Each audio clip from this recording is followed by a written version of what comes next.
All right. All right, we're gonna get started, everybody. We got a big crowd today. Looks like we have almost 270 people already on. So really excited to go through this session today.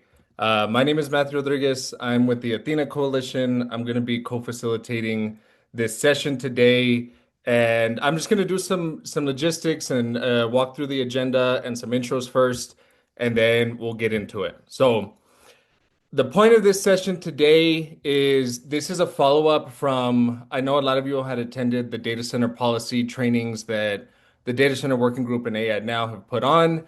And this really came out of a need from people all over the country saying, is this a good option? Seems like what is going on with these moratoriums? There's good, there's bad, like making sense of this. And now a lot of people have also already passed these moratoriums and are setting up what's next. So we want this to be a resource to people at whatever stage you're in. If you're thinking of launching a moratorium campaign, if you're currently engaged in one, or if you've already passed a moratorium. And we'll break that down as we go through the agenda. So if we can go to the next slide, we'll get started. So just some quick logistics. This is a webinar, so your chat might look a little different. A couple things we want to make sure of is when you are looking at your chat and you're sending messages to the chat, at the bottom you'll see two, and then make sure that it says everyone. So if it says everyone, you're talking to everyone on the call. If it says hosts and panelists, then you're just talking to about 19 people. So you want to make sure that that your chat is set to everyone. Since this is also a webinar, you will be able to see a question, and we really prefer that you put any questions you have throughout the training in that section where you see Q&A, and that'll make the everything a lot easier to answer. With this many people on, the chat's going to get kind of crazy, so we're probably not going to be too responsive to the chat here. And then looks like most people have already introduced themselves. And the last thing before we go into the agenda is we are not having any AI note takers on. So if we see any, the host is going to remove them. So just a heads up for anyone with the AI note takers on. But this session will be recorded. We will be sending a follow-up to everybody who is on here. So if there's any content that you miss or you have to step away or you'd like to look back at, this will be fully recorded. We will send all the slides that we go through in a follow-up email after today. Cool. So with that, we can go to the next slide. So just a little bit of background, who is putting this on? This is being put on by the Data Center Working Group, which is a broad coalition, multi-state working group that's been fighting to stop the data center build out and win a future that we deserve and break up these tech oligarchy and win back power for working people. So this we offer a couple different things through the Data Center Working Group. For those of y'all who are not yet participating, we have a monthly Site Fight Solidarity Hour where people come together, share learnings that are actively in site fights. We do offer one-to-one support for different site fights, whether that's technical assistance, policy, organizing support. And then we also have a bi-weekly working group for orgs and different people who are moving regional or state strategies, and we're eventually building up to strategizing on federal and nationwide policy. So if you are not yet in the data center working group but want to be in the data center working group, we will also send all the info in the follow-up email, and then we'll talk a little bit more about it at the end of this call, how you can engage and be a part of this. But that is who we are. We're putting on this training, and we can get into the agenda. So the first thing that we're going to do here is we're just going to walk through and make sure that we're all on the same page on what is a moratorium. What are its uses? What are some examples? What is a moratorium not? And then we'll talk a little bit about once you have won this moratorium, what are the different options for what we can do to advance our campaigns and move our strategy forward. Then we'll have some spotlights. So It feels like one of the biggest issues that people are having all across the country is these things are so overwhelming. It's so much money, it's so many different entities. Uh, and so we're going to hear from some organizers who have either passed moratoriums or bans, reflect on how they did it, here's some questions, and then we will have a legal spotlight as this strategy is starting to build and work more, we're going to see so the other side also have strategies to push back against it. So we'll talk about some of the successful legal work that's been done to solidify and pass moratoriums and bans, and some of the preemptive stuff that we can do as we're building towards this. Um, then we'll go through some resource sharing. So all of these materials that we talked about, we'll send it out and get make sure that people have it, and it'll also be in the follow-up email. And then at the hour, we're going to go into breakout rooms. So we'll be split up at what stages of campaigning we are in. And we'll talk a little bit more about that. But we wanted to create time at the end of the session for people to share with people who are in similar fights all across the country.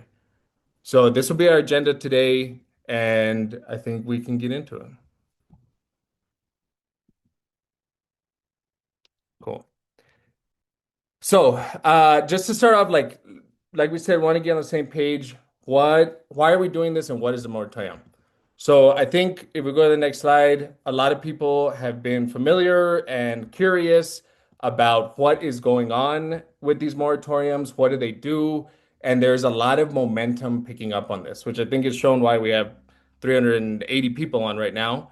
So this is a tool. It seems like there is a new wave of data center resistance, and this is a very useful tool in giving us time, giving us some more leverage.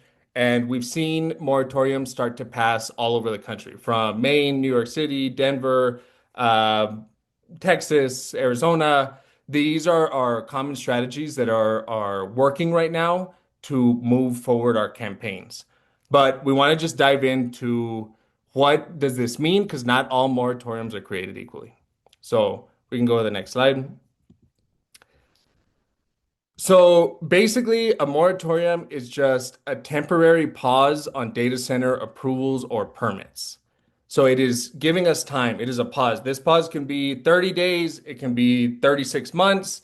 They range quite a bit, but there is an established set period of time or certain conditions that is pausing data center approval or permitting that gives us some time to figure this out.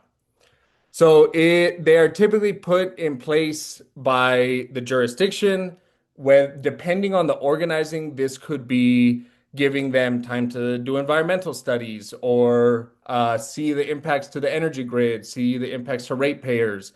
There are a ton of different reasons why a municipality or an entity would pass a moratorium, and that depends on your local fight and the organizing going around there. But yeah, they can be issued at many different levels. So if we go to the next slide, and we just want to be clear on what moratoriums are not. So moratoriums are not a full out ban. They are not a full out ban on data centers, on zoning. This can set up a ban, but they are not a full ban. We want to be clear on that. So we don't want to stop the organizing at a moratorium because it does not win us our campaign yet, unless there's like very specific circumstances in your area.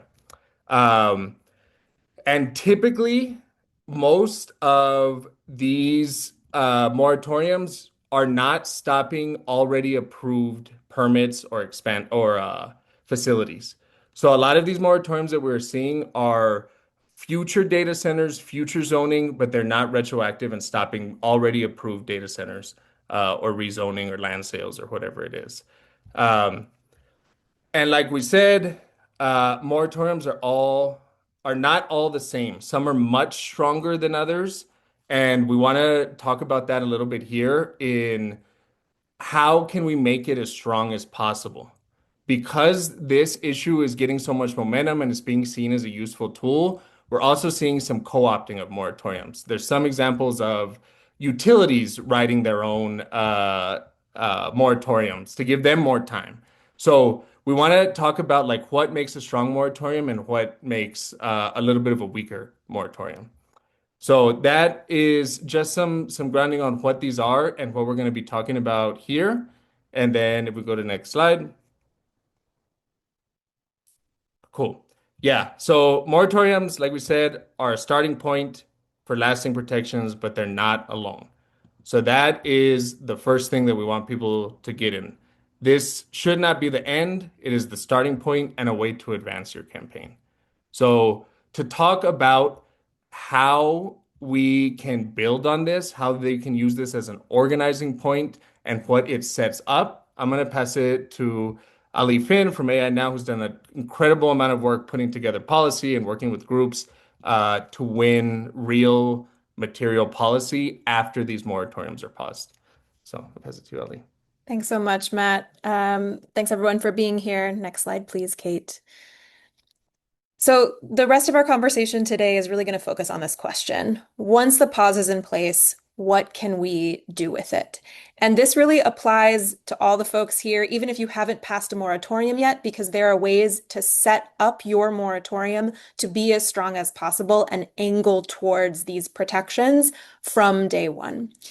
I want to highlight that we have a new draft resource that we're dropping in the chat right now that includes much of the technical information we will be sharing today, as well as organizing tips. It focuses on best practices for data center moratoriums, as well as policies and practices that can be put in place after the fact. We're going to be updating this with additional insights and examples from today's session, and we'll be publishing it on the North Star Data Center Policy Toolkit in a permanent version as well. And I just want to shout out that this is really a labor of deep collaboration, care, collectivity. So shout out to the Data Center Working Group, Anthropocene Alliance, Athena, the Better Data Center Project, Fair Shake, FreePress, Halt the Harm, Kairos Fellows, Local Progress, MediaJustice, North Carolina Environmental Justice Network, TechTonic Justice, so many more. This is an example of the organizing that we need to win. Next slide. This guide includes a ton of information, and I just want to highlight that we're not going to get in depth today on best practices for moratoriums, but those are in there, and a couple of them are on the slide. Next slide. So once you have a moratorium in place, next slide, please. Or perhaps if somebody else passed your moratorium and you weren't involved, we need to start by answering some key questions to know what's already there so we can understand how to move forward. And again, if you don't have a moratorium yet, answering these questions can help you craft a stronger pause. So first, we need to understand, what does the moratorium require or establish? I encourage folks to read the actual text, not just news coverage, since it can be talked about in a bit of an imprecise way. Second is the moratorium time-bound, and or does it end when a certain condition or set of requirements is met? So our best practice here, right, is to establish a moratorium ideally for a year, but also to put in requirements such as developing and passing zoning ordinances, setting up new permitting processes, establishing local priorities, perhaps assessments and studies. But we want to know what is already in there because we can use those processes to our advantage. And these conditions, we also want to know who's responsible for meeting them. So that's who the organizing can target and try to work with. And if these are not met, can the moratorium be extended? That may be in the moratorium, that may be an existing code. And the last key question here is, what processes, if any, are required in terms of public notice and engagement? We're seeing that a lot of moratoriums don't include required public notice. So can you create your own community-centered process? How can you get the word out if that's not something that's already required of your jurisdiction? Next slide, please. And here I just want to highlight that, like Matt said before, moratoriums differ quite widely, right? They are not all the same. And some of the ways that they differ are going to show up in these questions. So when the moratorium starts, how long it is, whether you can extend, but also what processes are paused or exempted. So most moratoriums are pausing particular permitting or approvals. but those might be in zoning board processes, land use processes. They also might be building or construction permits. They might be hookups to water or electric utilities. Shout out Ypsilanti, Michigan. They might be pauses on rezoning or comprehensive plan amendments. And it's very important to know this because some types of permitting might not be paused by your moratorium. And to answer some questions in the chat, those types of permits can continue moving forward if they are not explicitly named. And then the last way that moratoriums differ is the types of uses, which data centers they apply to. In some cases, they apply to all data centers, but in some cases, they might define data centers in a certain way by size, by energy capacity, over a certain square footage, only in specific zones. So again, if projects already exist or are proposed outside of the scope of the moratorium, they might be able to continue in the interim or during this pause period. Next slide, please. So second, I'm not going to get into this a lot because we have multiple incredible panelists, organizers who are going to talk about it. But really winning the next steps after a moratorium is about building people power and keeping up the momentum and critically making sure that the second a moratorium passes, you have that next call to action ready to go. Next slide. Okay. So if this already isn't defined, what we encourage folks to do is to set goals for your community, right? What protections does your community need? And to start with the goals before you start with the technical policy. So I think about this in three ways. The first is, what do we want in terms of data centers? Do we want no new data centers, only specific types or sizes of data centers, or only data centers and facilities if maybe they fit certain requirements like water and energy use or other environmental standards? Because the answer to this question is going to determine which policy intervention we move forward with. We also encourage folks to think about what else is critical to your community. As we know, data centers have a laundry list of impacts, and there's multiple ways to address these. We encourage communities to prioritize what is going to be most impactful to folks not only living next door, but throughout the community who might be impacted by this build out. And then critically, this really isn't a last question. This should be a first question. Who is most impacted and making sure that they are involved in the decision-making processes, not in a performative, symbolic way, but in a meaningful way. Next slide. Once we have the goals defined, then you can get to the possible policy interventions. And this is really what are the durable protections and demands that are going to permanently protect your community. So what I'm offering here is just one way to think about this, one strategy, but in the resource, in the policy toolkit online, there are so many different ways to stop a data center, and there's so many different possible policy interventions to pursue. But one way to think about it for the local level is this. If you have the authority in your jurisdiction, if you're not preempted, meaning your state doesn't prevent you from doing so, pass a ban or a prohibition on data centers. If you don't want that, or if an explicit ban isn't possible, what we're seeing as successful is localities defining and restricting data centers tightly. That means including or updating the definition of what a data center is, and then effectively restricting them or prohibiting them in certain ways. So that can be prohibiting data centers over a certain size, 20 megawatts, 50 megawatts, 100 megawatts, in terms of energy capacity. It can be in or near specific zones, right? Prince William County prohibits data centers in agricultural districts. It can be by square footage. A note of caution here is that we don't recommend only restricting data centers or prohibiting them by square footage, since the technology can change over time and they may be able to fit more powerful hardware, chips, servers, et cetera, in less physical space as the technology develops. But we do see some exciting models restricting data centers by both physical square footage as well as resource use in terms of energy capacity or megawatts. I'll highlight Nashville, Tennessee, which just passed a new zoning ordinance prohibiting data centers over 100 megawatts, but then defining different types of data centers between 5 and 100 megawatts and having different sets of requirements, including different types of permitting needed for each category. Alternatively, or in addition to these restrictions, one thing that we see working really well is permitting and zoning reform. And there's strong permitting and zoning reform, and there's less strong zoning and permitting reform. What we see working really well are updating conditional use permits or special use permits, which allow the local government or the zoning board or the community to require that data center developers meet a really robust set of standards in order to move in and put the onus on proving them on the developer rather than the community. There's a lot of other approaches here, setback requirements, how far data centers are from transit hubs, schools, housing, etc., noise ordinances. But what all of these rely on to be successful is transparency, that's regular reporting and monitoring, and then enforcement mechanisms. So we aren't just fining one of the wealthiest companies in the world $1,000 a day if they violate our policies, but actually holding them to account. And these are detailed with a lot more examples in the North Star Data Center Policy Toolkit. Next slide, please.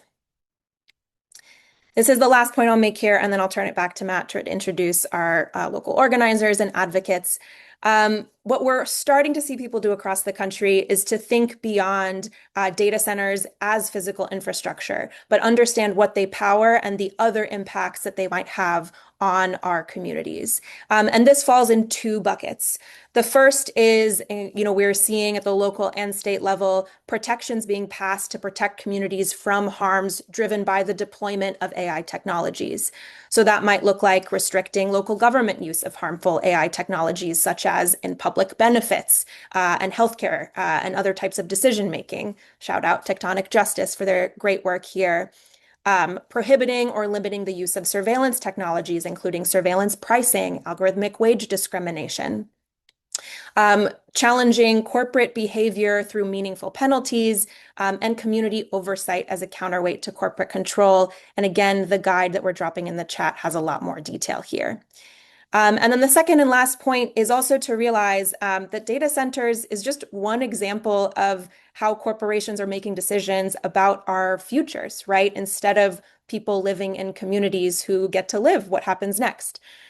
So we have a suite of recommendations designed to limit corporate influence over the processes and institutions involved in data center development. That includes things like banning NDAs or non-disclosure agreements, regulating public utility commissions, which control our grid, our electricity, our water, et cetera, to ensure meaningful public participation, curbing corporate influence in elections, addressing the whole AI stack, that's the supply chain of AI, and then really empowering what we've seen happen in Tucson, in upstate New York, and Minneapolis, and other places, calls for public power, taking back our utilities from private companies, and of course, making sure that economic development promises are not going to corporations, but actually to communities in banning subsidies. So this is like hours and hours, right, of policies that we could discuss crammed into one slide. But again, we just want to encourage folks to think expansively and beyond the infrastructure itself. I'm going to pass back to Matt here so we can hear from folks who've been doing this on the ground. Cool. Thank you, Ali. Yeah, and yeah, for those of y'all just joining, yes, we will be sharing the recording and sending a follow-up email with everything that's being shared in this meeting today. So, yeah, we wanted to set the ground so that we have like a shared understanding of what these moratoriums are, what makes a good one, what makes a weaker one. Um, but what we really want to focus most of the time on today is hearing some like direct on the ground stories of how the organizing has built to wins, how the organizing has sustained past moratoriums, and what this sets us up for in the long term. So we're gonna do some spotlights right now. We're gonna hear, unfortunately, Amanda Rodriguez, who is a great city council member from San Marcos, Texas, passed a full ban in San Marcos, but she is testifying at the state Senate right now. We're gonna have to miss her, but we can send some follow-ups of a recording. But we're going to hear from Elena Ortiz from Tucson, Arizona. We'll give a full bio here in a second. They've done some amazing work against the Amazon data center and a bunch of surrounding ridiculous growth in data centers in the state. We'll also hear from Kaylee Henry, who has been a part of many more moratorium processes, done some great organizing, talking about their experiences, how they've set up these wins, and how they've moved the movement forward. And then we'll hear from Amanda Garcia, who's a senior attorney with the Southern Environmental Law Center, about what are some of the successful legal wins that have been put into moratoriums and bans, and what are some things that we should look out for. So, the way that this is going to be structured is we're going to go through each site fight individually or each panelist individually. And while we're asking questions and while we're going through the story of their work, you all can put some questions in that Q&A. And if we don't answer them in the chat, we'll have some Q&A time afterwards. So we're going to go through each individual panelist, and then we'll have open Q&A time after that. So no worries if your questions aren't answered immediately, we'll have some time for that before we can open it up. So we can get started. So first, we're going to start with Elena Ortiz, who has been doing amazing work in Tucson. Elena is a climate, environmental, food justice expert, and she is a senior associate with the Better World Group and has been deeply involved with the fight in Tucson. So I'm going to bring Elena up to get us started, and then we're just going to ask some questions to take us through the fight and talk about some of their lessons. So welcome, Elena. Hey, thanks. Good to be here with everyone. I am kind of wearing two hats, mostly here representing No Desert Data Center Coalition here in Tucson. I also work in environmental policy and advocacy in that space with some awesome partners who are actually on this call. And that's with Better World Group based in Southern California. So if and where needed, I might like indicate where I'm changing hats, but mostly wearing my Tucson hat. So happy to get us started with a little bit more of like the Tucson background if I'm good to go, Yeah, Matthew. that's great. Yeah, if you just Sweet. want to set the stage, like what has been going on in Tucson, give us a feel like we're there with you all. Yeah, so here we are. Actually, Tucson was one of the first cities to fight back and win against some of the unchecked AI data center development. We got a lot of coverage last summer when our city council and our mayor voted not to annex land for a 300 acre data center southeast of Tucson. And so that's actually the land that folks are photographed here visiting. And so this annexation would have given the project called Project Blue access to municipal water resources. And so that was a huge win. The project was originally greenlit by our county board of supervisors. And because of an NDA process, we didn't have, and neither did our supervisors, have very much information about water use, heat impacts, energy use, air quality, economic impacts. And so things moved really quickly. So an important piece to know about our story that's a little bit different is we didn't get a moratorium. That wasn't part of our organizing process from the beginning. Really, we were responding to this like immediate project and threat and really stopping Project Blue. And so it was really about building the organizing capacity. Many of us, I didn't know what a hyperscale data center or AI data center was before last summer when we were facing this project development. And so really it was about like educating ourselves, our community, and building that organizing capacity focused on fighting this project, which quickly led us into other policy fights. So that's where we went versus like the moratorium route. Our organizing against Project Blue has since really catalyzed regional processes, both in the city and the county, for building stronger community protections and regulations for AI data centers. And so in the city, that's looked like a new large water user ordinance and updated zoning code. So I think just also to step back, I do want to take a minute to just give more context about the land that you see in this photograph, and Tucson as a community. We're a large city in the Sonoran Desert. We're less than 2 hours from the Mexico border. We have a really strong and long history of activism, deep community roots related to like immigrant justice work, humanitarian aid, and fighting for environmental justice. We are home to an Air Force base, missile manufacturers. We have a lot of corporate and international mining activity in the region. And then the threats of extreme heat and drought we face daily. This is real, particularly in light of Colorado River water cuts. So this is real for us. This is not theoretical. And I think all of that context really drives our perspective on the AI data center build out. So many, Tucsonans understand the many layers of threats and injustices posed by AI data center build out as it relates to water, energy, climate change, the surveillance state, ICE operations, right? And so we've fought back against Project Blue and I think other AI data center projects in a way that has unified the community. And we've really brought a nuanced narrative to this conversation. So again, our goal was really to stop Project Blue and to mobilize really quickly around that. And then we've also been like learning about the policy processes in real time from and with many of you. And the national dialogue around moratoria, I think, since last summer has really evolved, and now we see like so many more examples of cities passing this than we did then. So yeah, maybe I'll pause there, and we can get more into like the actual organizing that went behind this. Yeah, that's great, Elena. Yeah, I think you all have been a real trailblazer in like what do we do when these things come to town? And I think a lot of us on this call have felt like the runaround and getting spun from one entity to the next, to the next, to the next. So if you could talk about specifically like what was the decision-making processes to go through the water restriction, the county land use, or the different policy tactics that you use, what did those decisions look like from an organizing standpoint?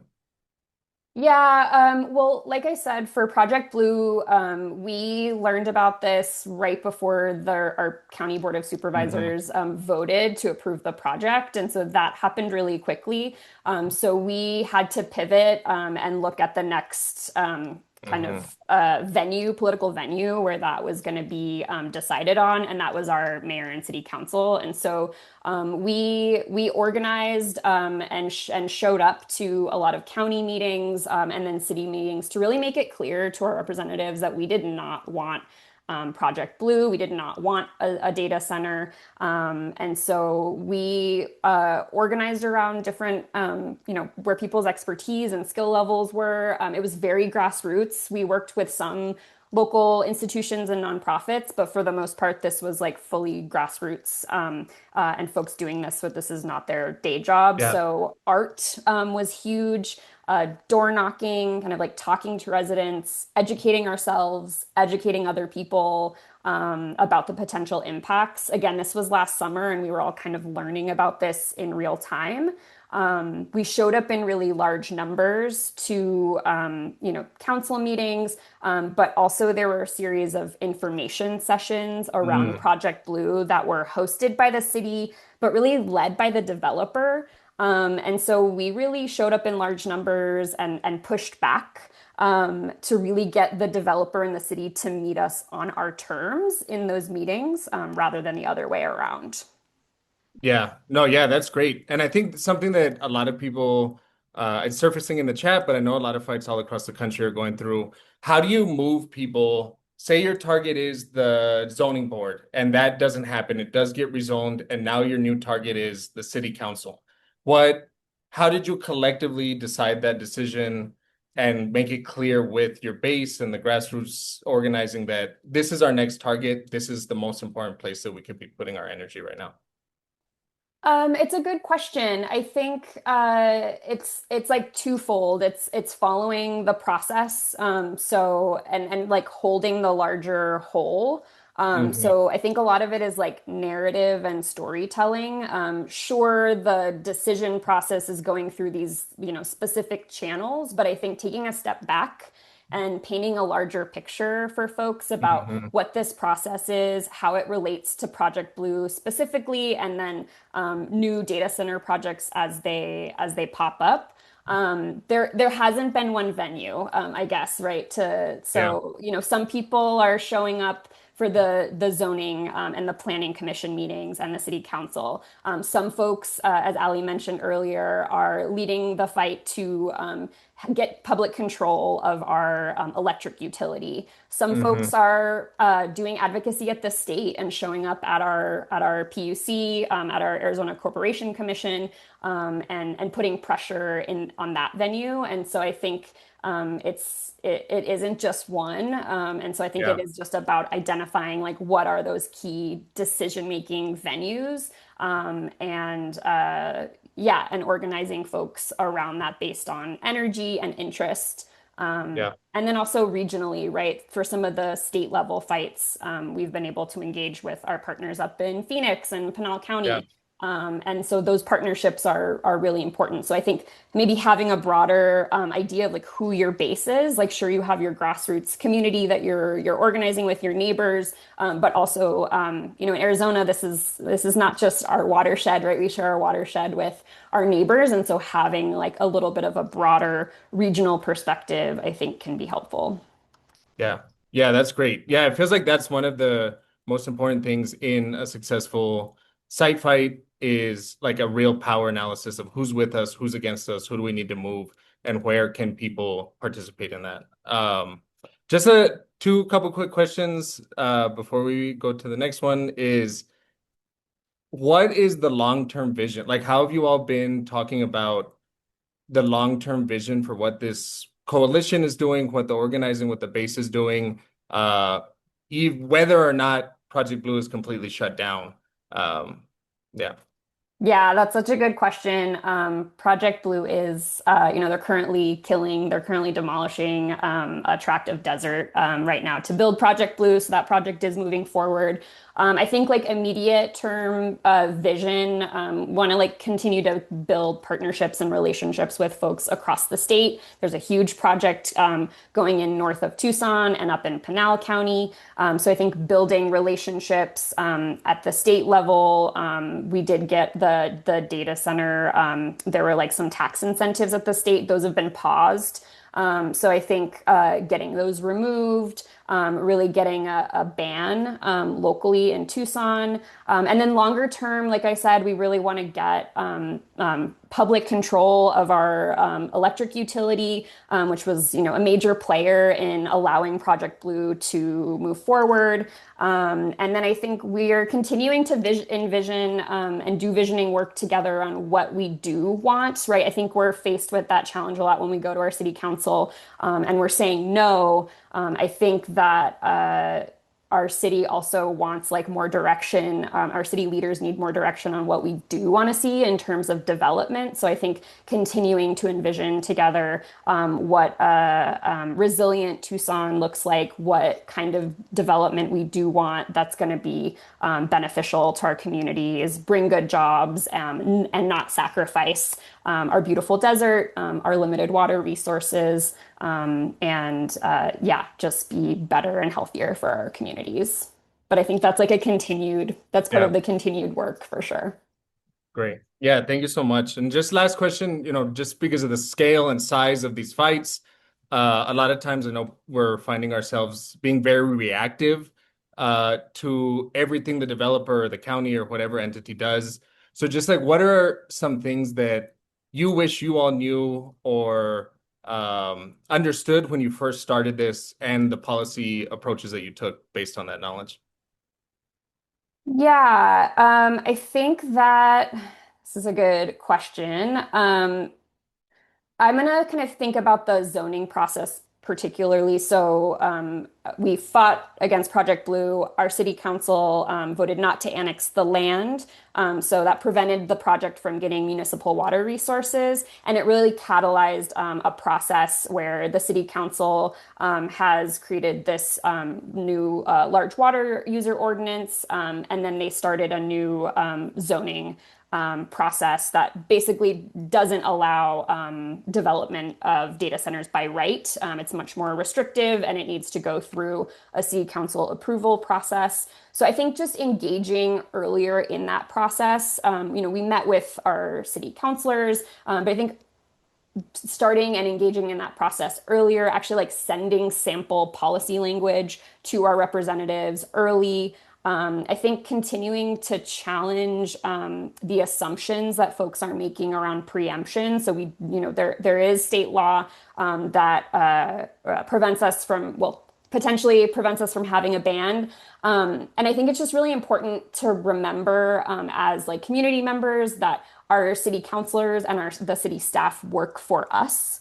And that the lead counsel for the city or the county is kind of always going to be pretty risk averse. That's like part of their job and their perspective. And so, wish we had, a little bit earlier in the process found exceptions to the preemption concerns. So in the state of Arizona, there is potentially like an exception for projects that impact public health. And I think there's a pretty strong case to be made in terms of data center development.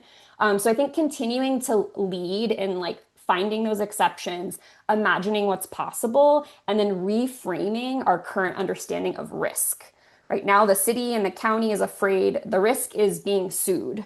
And so I think we constantly are reminding the city and the county and our other officials that there are other risks to our community, water supply, air quality, privacy, our democracy. And so continuing to kind of like reframe the narrative around risk and doing that sooner. Yeah, absolutely. Yeah, I think that's one of the biggest opportunities we have is completely changing how people think about development right now, thinking about how people think of tax breaks and who deserves them, what deserves them, and like a more collective approach to how we build a city or a municipality. But yeah, I wish we had a bunch more time. We could go on this forever, but we'll have some time for questions. But thank you so much, Elena, for being here and all the work that you're doing. Yeah, And we're thank gonna you. move on to the next speaker. And thank you all for those putting in the chat. We're going to try and answer these, and then again, we'll have some time at the end for some more open questions. So next, we're going to call up Kaylee Henry. She is the Ecology Director for Climate Revolution Action Network. She is leading the fight against data centers in New Jersey and has successfully stopped 4 data centers while also passing an ordinances banning data centers in 30 different municipalities. So lots of learning. Super excited to have you here, and we will bring up Kaylee now. Hello. Okay. Oh, hello. Welcome, welcome. Yeah, if you just want Yeah, to take us through like some background of your fights that you've been in and what some of the lay of the land of what you all have been seeing before we jump into the questions. yeah, absolutely. So I'm with Climate Revolution Action Network. Obviously, I'm the ecology director. So I didn't think that my like main goal within this organization would be me fighting against data centers, but since it's been so harmful against our environment and all of our preserved acres in New Jersey, it was something that I really wanted to stand up and fight for. So this all started in New Brunswick. So there was a proposed data center being built next to Rutgers University. So we're a Gen Z-led group. We care about uplifting the voices of younger people because they deserve to have their voices heard. So our main thing was we're going to get Rutgers students to show up to this council meeting and to basically tell the council members, tell the mayor, hey, we don't want this. The students don't want this. This is going to impact our daily lives and also the things we already have around us. So at that meeting, we had 350 students show up, and without any person going up and talking to the council or speaking at public comment, they immediately revoked the idea of a data center being built and canceled the proposal. This lit a fire for climate revolution and New Jersey altogether, where if we get enough community members and we talk about like AI data centers enough, we have more people show up to meetings and actually have this be a full campaign. So in March, I hopped on another campaign with Monroe Township in South Jersey because I'm a South Jerseyan, which is a very much rural place compared to North Jersey or another side of Jersey. So this was impacting farmers and our agriculture and our food. So if something is affecting our food and how we live, it's going to affect everyone, no matter if you are a part of Gen Z or if you're a completely different generation. So I had people reach out to me. I used to work at a 55 and older community. I had a community member who was around 70 years old reach out to me and ask me for help. So I showed up to a meeting in Monroe Township, and after 2 months of work and 2 months of about 150 people showing up to every single council meeting, they revoked their proposal for that data center. We did this in Millville. We did it in Andover. We've done it in rural townships and also more suburban and urban places. This is because of community support and because of the way that we are addressing the issues on social media as well. Because social media is such a useful place to really compel people of an issue and also get people to start acting and organizing. So that was our main thing was we're going to post about it. We're going to say, this is the issue, this is what's proposing in this area and how it's going to affect you and how the council members or mayor are reacting to this. And from there, we get people to RSVP to go to a council meeting. It makes people feel more like in charge. They feel like a leader because they go to these meetings and they get to speak about why it's important to them. So then the spotlight is also on them so that they get a chance to really talk about how impactful it is that a data center is going to be built next to their homes. So through that, we were able to take down 6 data centers in New Jersey, which is incredible. And then through that, we have made a model ordinance that highlights how to ban data centers in different municipalities because we have home state rule in New Jersey. So municipalities, boroughs, towns, so on and so forth, have more of a hold on zoning regulations than the state does.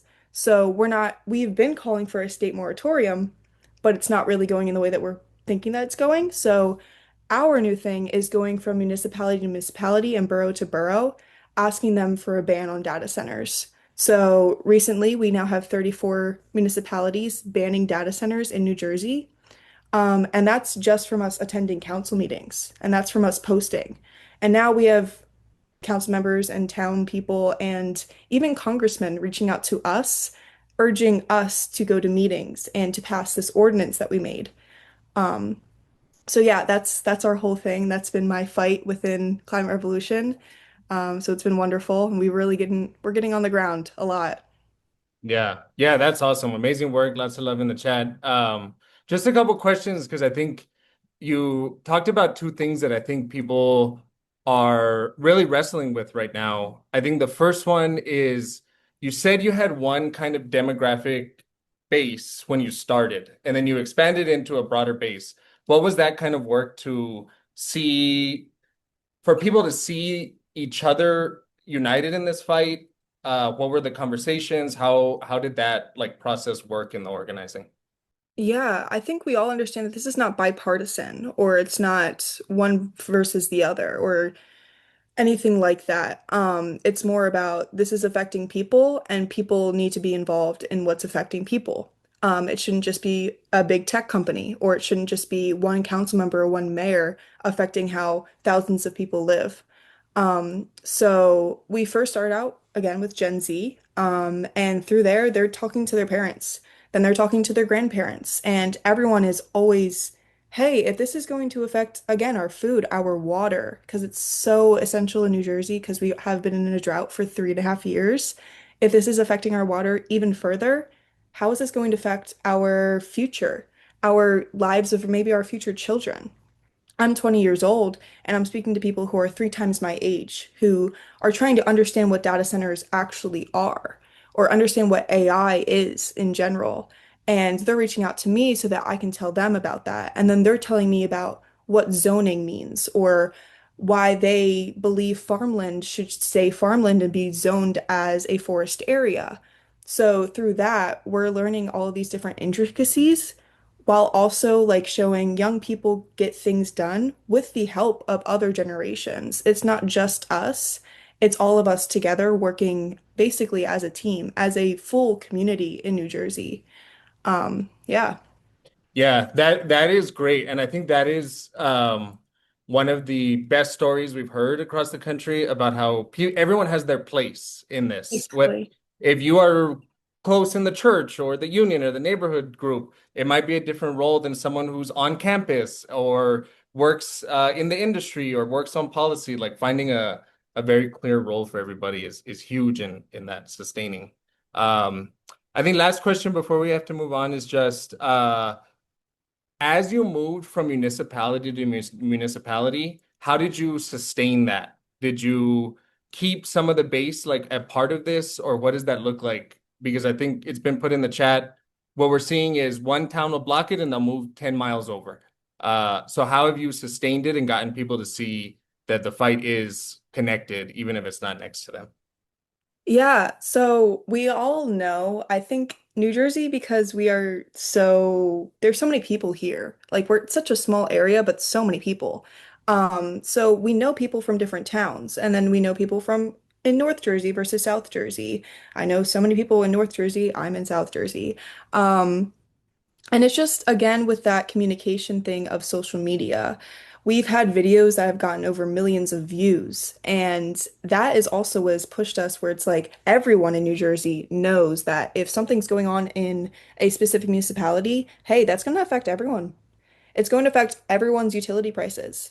We're all a part of the same grid. So if that's affecting you, it's going to affect me. We are all a community. But then we go, okay, if we're going to ban this in this municipality and they're going to try to go to the next one, let's talk to the whole county. So now that is our main thing as of like this month is we have been going to different people in different counties and going from county to county banning. So Burlington County in South Jersey, almost every single town and municipality has banned data centers because the county cared. And then now that's moving on to Camden County, and then that's moving on to Union County in central North Jersey. Um, so now it's more of like yeah, like my community is affected. How can I help that one? How can I help my friend who's in this one? Because everyone is so interconnected, and then you see it on social media and you go, that's my state. I'm not going to let anything happen to my state.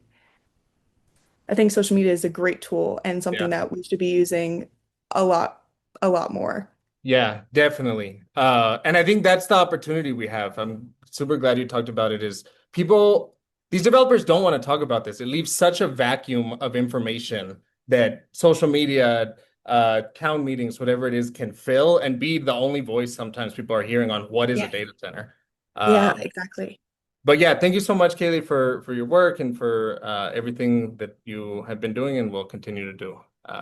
But Thank you. we have one more panelist before we open it up for some questions.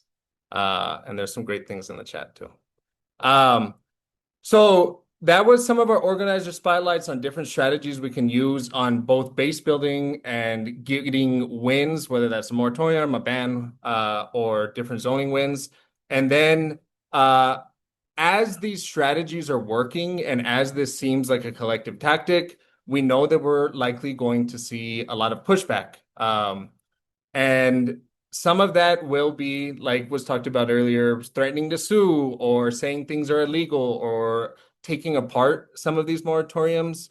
So we're gonna bring up Amanda Garcia, who is the senior attorney on the data center project with the Southern Environmental Law Center. Amanda has been working with communities in Memphis for the past 2 years on the massive SpaceX data center, and she's leading the SELC's work across data centers in the South. So super excited you're here, Amanda, and we just have a couple questions for you before we open it up. So welcome, Amanda. Cool. All right. So Thanks. glad you're here. Would just love to hear you talk about like what are some of the strategies from the pro developer, pro data center side that you're seeing that people should be aware of as they're developing their moratoriums or their bans. And then we'll talk about what are some of the successful things that have been done to combat that. Sure. So I think first of all, The most important thing is to try to get ahead of the game. So this can't always be the case because we know that data center developers are operating under a shroud of secrecy. But even before you hear a murmur about a data center coming to your town, I would be proactive and take a look at your local zoning ordinance. And if it does not require, at a minimum, a special use permit or a conditional use permit for data centers, make sure that that is in place. Because one of the things we're seeing from developers is that the challenges are often coming from developers who have projects in the pipeline, right? Because they have already put some skin in the game and they want to make sure they can finish their project. So getting those ordinances in shape before the data center moves to town is incredibly important. And you can pass a moratorium a lot more with a lot less pushback potentially before there's a live data center project proposal on the table. So that's the first thing, is just trying to get out there early and make sure your zoning ordinances are in order. And I know we're going to be sharing resources. The SELC actually does have a guide. It's called Getting It Right, Local Approaches to Data Center Development, that talks through some of these options, including making sure there's a special use permit in place, permitting requirement in place for data centers. And I would say, also so the issues that we are seeing, SELC and many other folks across the country have had the ability to push back against data center approvals that were done behind closed doors or without adequate notice and didn't follow the correct zoning procedures. Unfortunately, turnabout is fair play. So if you pass a moratorium or a zoning ordinance and you're not dotting all the I's and crossing all the T's on the process, that can really be a problem. So making sure that you are bird dogging the process, making sure that it is happening according to your local Open Meetings Act requirements, following all of the requirements that go along with any sort of zoning ordinance for your community is super important to make sure that you don't leave open that vulnerability. And then, as I said, we're seeing the most pushback from data center developers that already have projects in the pipeline. And the range of challenges I just mentioned, like the procedural challenges, those are always a concern. But then we're also seeing a lot of claims about vested rights. I don't know if folks know what that is, but basically, if you've gotten, it varies jurisdiction to jurisdiction, but if you've gotten enough approvals, at a certain point, your right to develop vests. And so we're seeing data center developers bring cases that basically allege that their rights have vested. And so either the moratorium or the local ordinance and the requirements in it don't apply to them. Yeah. They're also raising constitutional issues, like federal constitutional issues. So things like substantive due process, saying that either the moratorium or the local ordinance lacks a rational basis. They're also bringing equal protection claims and saying that this moratorium was targeted at a class of one. I'm the only data center coming to town, and this is unlawfully discriminating against me under the Equal Protection Clause of the Constitution. So they're getting creative. They're also bringing regulatory takings claims, saying this law is a taking of my property. So there are a number of claims that we're seeing developers bring to try to neutralize the effect of the moratorium or the ordinance with respect to their facility specifically, but it could also, just the fact that these are getting challenged could have a chilling effect on other jurisdictions, particularly once projects are in the pipeline. So it is a concern, and it again goes back to what I said at the outset, that the sooner you can get in there and protect your community on the ground, the better. Yeah, absolutely. Yeah, I think that that's a huge point in some of these things are so obscure and some of these entities are so new to a lot of the people organizing that a lot of it is just intimidation. Here in El Paso, we were threatened with Meta will bankrupt the city if we stop their data center. And I think that's a very common tactic of fear mongering to have that chilling effect. We're close to time, but I just wanted you to talk about I think these are some of the risks, but I know you have been, particularly in Birmingham and Nashville, have done some good policies that set us up for success. Could you talk a little bit about what was in those and why they were good policies to include in the moratoriums? Sure, of course. So Ali mentioned at the outset that the moratorium is really just the first step, right? And that it's usually time bound. And so you've got to have what happens next. And Kaylee mentioned one option is a complete ban. Another option is putting a set of common sense guardrails in place for data center development in your jurisdiction. And that might look different depending on where you are and what your community's priorities are. But we have seen very comprehensive ordinances adopted recently in the South, both in Birmingham and more recently in Nashville, Tennessee. And I know Ollie was involved in that one. SELC was also involved in both the Birmingham and the Nashville ordinances. And I think, Nashville was interesting because they actually adopted the moratorium and the ordinance at the same time. And the moratorium is actually extending beyond when the ordinance went into effect. Birmingham basically pressed pause on authorizations for local approvals and then moved very quickly to adopt an ordinance on the ground. So you can do it in either way. It just kind of depends on how things are proceeding in your community. And I would encourage folks who are post moratorium but looking to develop comprehensive guardrails to look in particular at the Nashville ordinance. And I'll say the reason I like the Nashville ordinance is it has lots of common sense guardrails, and it also requires a special use permitting requirement for larger data centers. And I want to highlight why that's particularly important. The first reason is just that this is an emerging technology, and the way these things are being developed, the types of technology they're using are changing really quickly.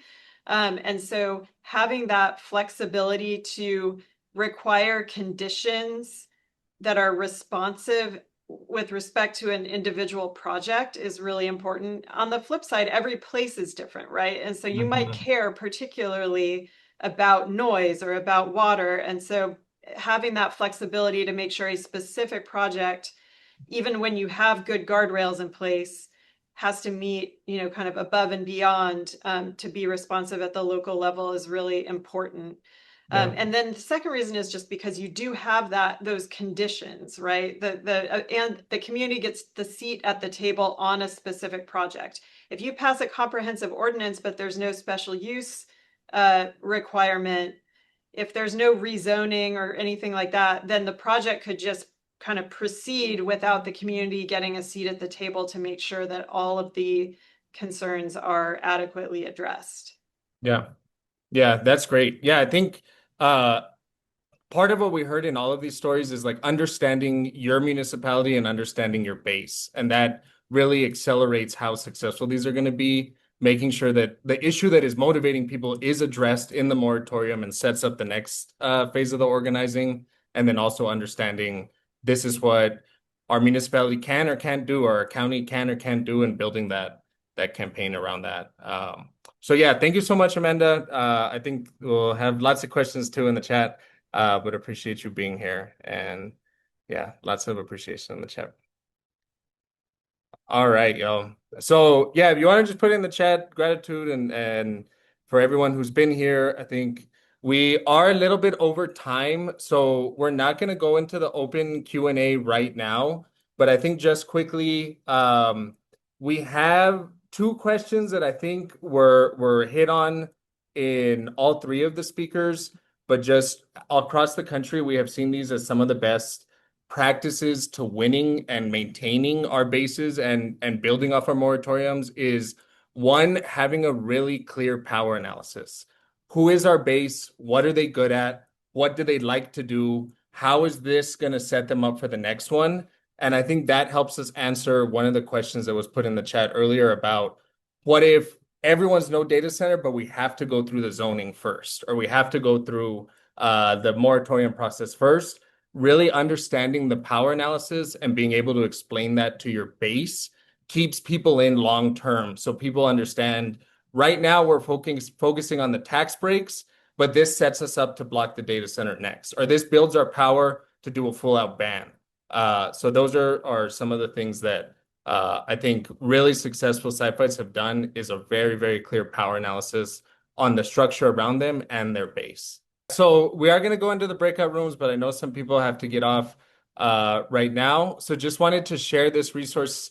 These will be sent out in the follow-up email, but just these are things that the Data Center Working Group and different partners have put together so that we're not like spending so much time trying to find or researching where do we go next. So at the top here, there is the Data Center Working Group interest form for those of y'all that want to join the Data Center Working Group, and the support request form. There are some really, really great policy guides, starting with the policy toolkit, local guides for stopping and restricting data centers, decision trees, and then some things that Amanda had talked about right now from the Southern Environmental Law Center and how we can take a smart approach to limiting the development of data centers. Then we have some organizing and campaigning guides here, really great resources for building bases and keeping people engaged through our fights. And then on the right side, we have policy trackers. There's the moratorium tracker that was put in the chat earlier from Frac Tracker. If your moratorium is not in there, you can add it and reach out to be added, but that's a full database of all the moratoriums across the country right now, or hopefully getting fuller. And then we have some different ordinances and policy databases there.